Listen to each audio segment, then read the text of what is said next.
Hey, what's up, everybody? Pat here. Great for recovering alcoholic and addict, just like every day.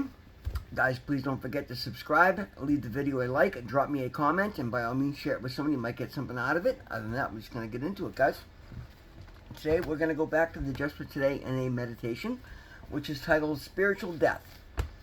For us, to use is to die, often in more ways than one. As newcomers, many of us came into recovery with only a small spark of life remaining. That spark our spirit wants to survive. Recovery nurtures that spark. Our relationship with our higher power quickly fans that spark into a flame. As we progress in our recovery, we begin to blossom into the whole vital human being God intended us to be. We begin to enjoy life, finding purpose in our existence. Every day we stay clean, our spirit is revitalized, and our relationship with God grows. Our spirit becomes stronger every day we choose to stay clean. Despite the fact that our new life is rewarding, the urge to use can sometimes be overwhelming. When suddenly things go wrong, a return to using can seem like an easy way out. But we know what the consequence if we use will be. The loss of our carefully nurtured spirit. We have traveled too far along the spiritual path to dishonor our spirit by using. Snuffing out the spiritual flame we have worked so hard to restore is too high a price to pay for using. Just for today, I am grateful my spirit is strong and vital. I will honor that spirit by staying clean. Guys, it's an important topic, guys. I'm so incredibly grateful that I had that small relapse the day that I got out of rehab, because it really set me on this path, right? I walked out of rehab feeling strong, feeling like I was tapped in, tuned in, turned on. You know, I was building my relationship with my higher power. I was praying scientifically, and I really felt like I was in a good place. And as soon as I get home and I was cleaning my house, I found that rock, and I threw it in a pipe and smoked it before I even realized what I was doing. And the second I did, my heart just sank. And literally, guys, I was hit with this overwhelming feeling like, oh my God, here I am. As soon as I get back on my own, I'm all done. And what I did differently this time is, rather than wallowing in it, I went and I hit my knees and I prayed. And I instantly got the download to get out of the house, to go over, get a pack of cigarettes, just to get out of the house, get some fresh air. It was freezing, July 6th, 9 o'clock at night. And I told you, I met the girl who's had locked herself out of her car, and I went and broke into her car, opened the car for her, helped her out, and that made me feel really good. And I immediately realized that I on my way home from rehab, I knew I couldn't do heroin and fentanyl anymore, but that the urge to still use cocaine was overwhelming. And I understood immediately that my higher power put that small bit in my in my field of energy, in my allowed me to find that and use it so that I could remove the obsession, because I was not strong enough at that point to deal with the overwhelming obsession day in, day out, minute in, minute out.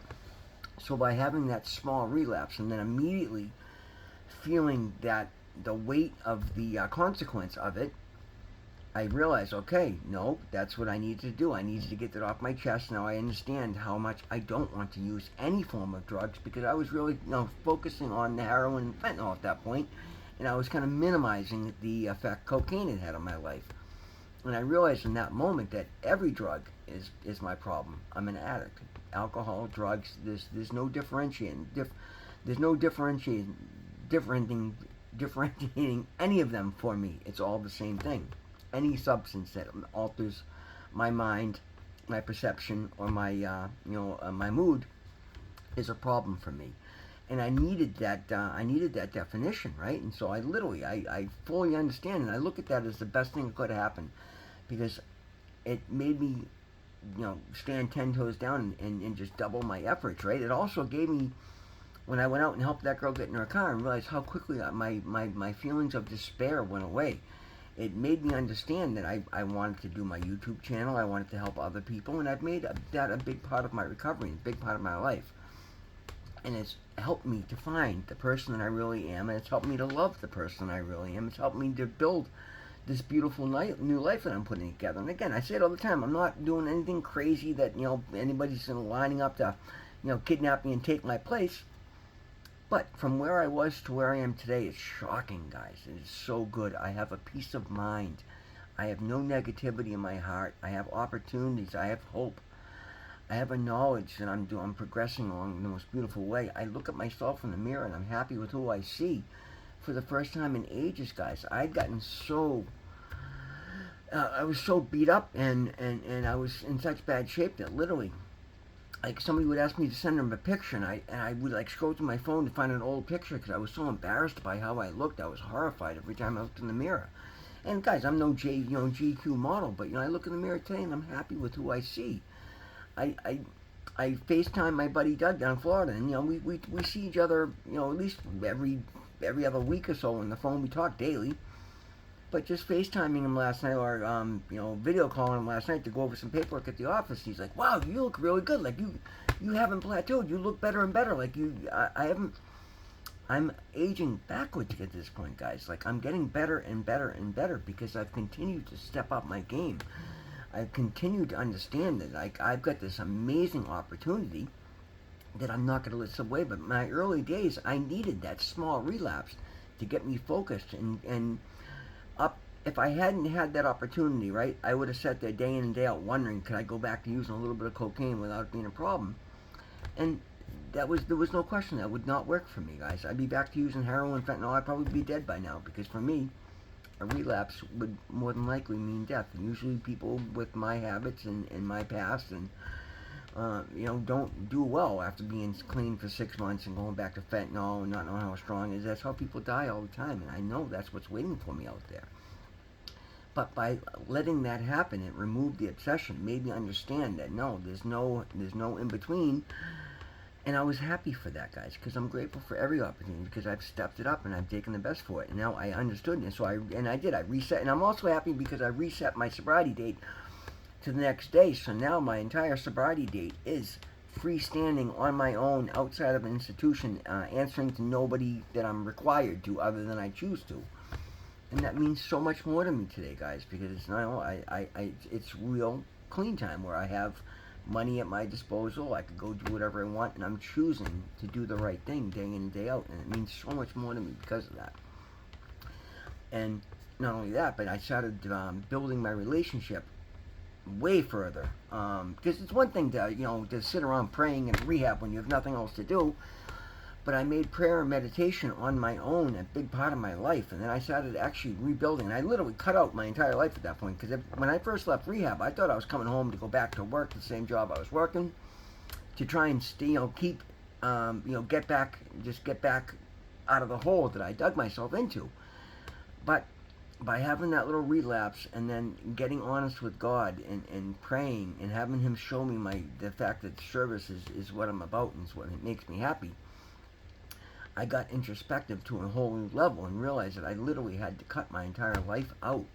So I went and I deleted all the phone numbers out of my phone, and I ended up, giving my notice at work halfway through the first day back, or I made the decision halfway through the first day back, and gave my notice within a couple of days, and I gave them the 2 weeks notice. But then that was it. I quit my job, and then because I was answering to my higher power, and I was taking the leaps of faith, and that was a scary thing at that point, guys. I was hugely in debt to my landlord alone. He just wanted me to come home and work and pay it off. But again, I've talked about this in the past. What I did was I became honest, and that was one thing I'd never done before. I'd always keep this person compartmentalized and this person compartmentalized. For once in my life, I've removed all the compartmentalization, and I've just been blanketly honest and open with everybody, expressing my needs, expressing my concerns, and expressing my ideas, and then taking other people's suggestions whenever they make sense. And what I did was I had an honest conversation with my landlord, who knows my former boss, and I just said to him, I said, Doug, here's the thing. I came home within 2 hours of going to work. He was already at the drug dealer's house. There's no way I'm going to stay working there and remain sober. You know me. I can get a job anywhere. I can get a job working for myself. And Doug was like, shit, I got plenty of work for you myself. And, I'll make some phone calls. We'll get the garage, blah, blah, blah. And, guys, a couple of weeks later, I opened my business. And I've been thriving ever since. But it's because, A, I was willing to put my needs first, knowing that I couldn't stay sober in an environment with people drinking and drugging all day long right beside me, knowing that the obsession was going to come back, knowing that I'm going to get frustrated, and then all the weight, all the responsibility is going to be put on my shoulders while other people getting fucked up, and I'm going to get stressed out, and then I'm going to need the drugs to stand up and work, the extra hours. I know my history. That's exactly how it's gone. So I didn't let that happen. I looked at that honestly and said, no, I can't do this. I can't be there. I don't know what I'm going to do. I don't know what it's going to look like. I don't know how I'm going to pay these bills. But before I had those answers, I knew that there had to be a better way. And I trusted that God was going to deliver what I needed to me in my time of need. And he did it. Every time I got honest with something, the answer showed up for me without me even having to really go out of my way. All I had to do was be introspective and pay attention and be honest and take leaps of faith, trusting that what I needed would be provided for me, and then speak my concerns. So I started speaking with my recovery advisor, and I explained to Laura, I had to quit my job. This is why. And then she found out about the raft help with the back rent. And when I came back to Doug and said, hey, Doug, I did quit my job, but look, hey, I got this $6,000 rent voucher. It's going to get me caught up with the back rent. Doug was giving me plenty of work. Other people were lining up to give me work because they knew I was out of rehab and I was trying to do the right thing. People that I was doing work for were telling other people that I was trying to get something off the ground. And people were calling me and offering me work. And boom, like I said, a couple of weeks later, I said, all right, well, shit, this is taking off.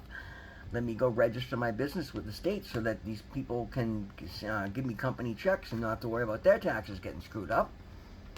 And what I've done is just progress, boom, boom, boom, step by step. But it all started because I was willing to do whatever it takes to keep myself from a position where I was going to use that first drug, right? Understanding that my sobriety had to be first.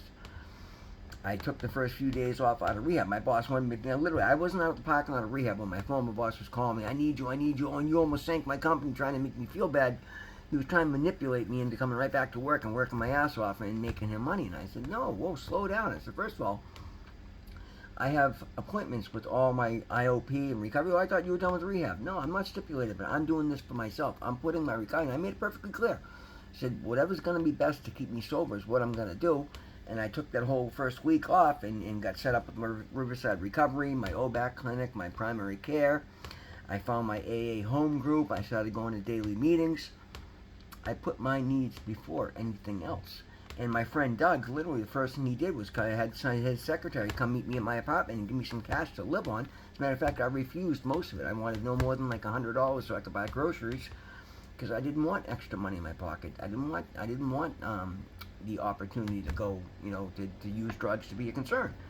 So I did what I had to do in the beginning, and then every single day since, I've kept sobriety number one in my life, my relationship with my higher power, whom I choose to call God, number one in my life, and my needs before all others, so that I can help other people from my position of bettering myself. Because I was no good to anybody, a degenerate heroin addict. Today, I'm a student at Harvard University. I'm a God-loving community member, right? A tax-paying business owner. Like, I love the person that I am today. I love the fact that I go out of my way to help other people. I love that I go on speaking commitments and I volunteer at my AA home group and I guess speak and I do whatever I can for the betterment of everybody around me, so long as it makes sense. And as a matter of fact, I'll talk about something else. I've been talking about the pickup truck for my former boss. I finished that truck today, and I knew it was going to be a big test of our relationship going forward because I'm going to charge him what the job is worth, what I would charge anybody for my business. Now, normally in the past, it would have been, well, how many hours did you spend? And I worked hard, and I got it done in a relatively quickly found period of time. Not only did he have no problem with the price, and I charged him $800 to fix the truck, but he gave me a $100 tip for getting it done for him right away. So even he knows now that, no, you don't have the relationship we used to have. I now own my business, and if you want to continue the relationship, you've got to treat me properly. And even he, I was shocked, guys. I was absolutely shocked. I had to give him credit. I literally shook his hand and said, Frank, I appreciate it, man. And he even said, no, I know you gave me a great price. If I sent that to the garage, it would have cost me double that. And he's absolutely right. But I know in the past he would have beat me up further than that, and he would have been unhappy paying my bill. But that's the thing, guys. If you stand up for yourself and you do the right thing long enough, people are either going to fall in line, or they're going to go away. And he finally understands it. And again, I'm not trying to have a pissing contest with anybody, but I have to prove to myself that I'm willing to do so in every situation, or I'm going to get sucked backwards, and I won't let that happen. My spiritual growth is so important because it is what has given me my answers in every area of my life. It's what's allowing me to expand into all these beautiful new opportunities, all these new situations, right? And I can't allow spiritual death to happen. I can't allow that from using. I can't allow that by old behaviors. I can't allow that by people manipulating me. And I have to stand. As a matter of fact, I'm going to give you a prime example. He asked me to give him a ride today before I get the truck done, to go pick up a check so that they could pay me. And I said, yeah, that's fine. I can do that. And on the way back, he asked me to stop to get a pack of cigarettes. And he went to the liquor store, and he came out with a bottle of vodka and a pack of cigarettes. And the first thing I said was, put that back. He was literally about to open the thing in the parking lot. I said, don't you think for a second you're going to open that fucking container of alcohol in my truck? And he did. He was, he wasn't happy about it, but he respected me and put it back in his pocket. And go, Frank, your house is a half mile up the street. Oh, I was going to ask you to take me to the bank. Well, that's not going to happen. I'm not driving you around. I got to go fix your truck. I already just spent an hour driving you to get the check. And now you're looking to get high and start drinking. So, no, we're done. And he respected that. I said, okay, no problem. I can deal with that later. Take me to the house. And again, we bought the other part that we needed, the one that we had that was wrong yesterday. He paid for that. Paid me my full price, and things are great. But it's because I didn't allow him any other opportunity, and he knows at this point that if he doesn't, then I'm just going to walk away.